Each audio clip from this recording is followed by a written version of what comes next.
César 2018, les 5 moments les plus attendus de la cérémonie. Plus que quelques heures avant que les Césars 2018 ne démarrent. À cette occasion, passage en revue des moments qui marqueront sans aucun doute cette 43e cérémonie. Ça y est, le grand jour est enfin arrivé. Celui que les amateurs du grand écran attendent avec impatience, la soirée des Césars. Pour cette 43e édition, les organisateurs promettent encore un défilé de moments inoubliables avec un maître de cérémonie aux petits oignons en la personne de Manu Payet. Top 5 des moments que l'on attend avec impatience. Le défilé de ruban blanc sur le tapis rouge. Il n'y a pas qu'aux États-Unis que les voix s'élèvent contre les violences faites aux femmes. Si les Américaines ont annoncé la couleur en s'habillant en noir pour symboliser le mouvement Time's Up, les Françaises vont aussi donner le ton. Lors de cette 43e cérémonie, les actrices, réalisatrices et autres talents porteront des petits rubans blancs sous l'initiative de Julie Gaillet. Le ruban blanc correspond à la Fondation des femmes, dont c'est le logo, de la rédaction. C'est le réalisateur Tony Gatliff, pendant le déjeuner des nommés, qui nous a donné ce ruban blanc et disant « Si vous voulez le porter à la cérémonie », avait expliqué, il y a quelques jours, Camélia Jordana, nommée au César du meilleur espoir féminin. Maintenant Tonaji. L'hommage de Vanessa Paradis à Jeanne Moreau. Avec sensibilité, élégance et bienveillance, la talentueuse Vanessa Paradis ouvrira la 43e cérémonie des Césars 2018 le 2 mars prochain, avait annoncé l'Académie, le 11 janvier dernier.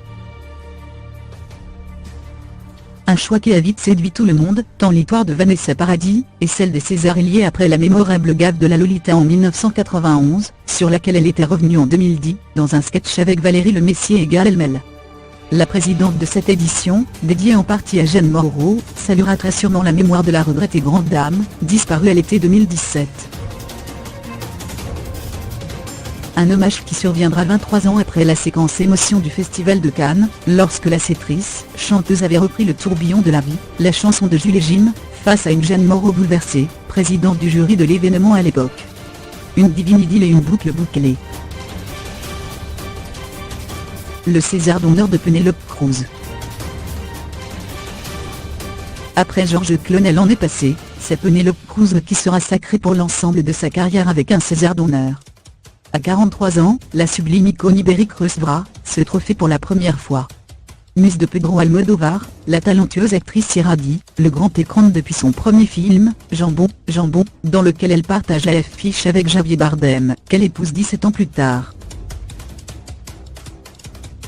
Adulée par le public, elle est aussi par la profession, qui lui décerne le prix d'interprétation féminine à Cannes en 2006 pour Volvé, puis l'Oscar du meilleur second rôle, 3 ans plus tard, pour Vicky Cristina Barcelona.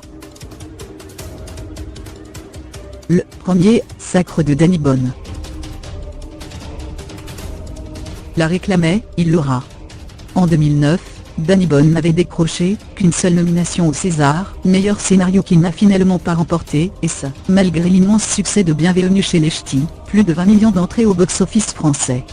Boudé par la profession, Lasseter aura droit à son trophée doré ce soir. Et pour cause, lors de la présentation de la liste des nommés en janvier dernier, Manu Payet a annoncé la création d'un César du public, destiné à récompenser le plus grand succès en salle de l'année.